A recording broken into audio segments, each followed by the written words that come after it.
So today we're going to talk a little bit about some of the suggestions that I have for personal and professional success. A lot of times people will have an idea in terms of what they want to do, but they're always getting ready to get ready to take action.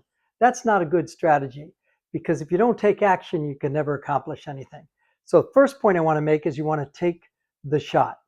In other words, take action, do something so you can figure out whether it's going to work and what you do next. And that's the second point. You want to track the results. Once you take action, figure out whether it worked or didn't work and how you can revise it. So once you know that, then the third thing is you take next step. What is the next step to improve upon what you were doing? You always want to have a next step with anything that's important in your life. Um, Another thing that you want to do is always look at the fact benefit, especially in sales.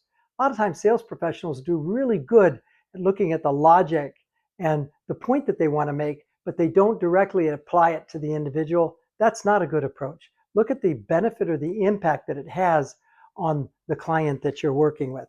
And then the other point I want to make is you always have to look at the history of what has happened before in order to develop the best strategy moving forward. So you start with a history, have a snapshot of today, and then you create the next step for the future. So those are all great ideas. You ought to implement all of them. We'll have a few more in the future.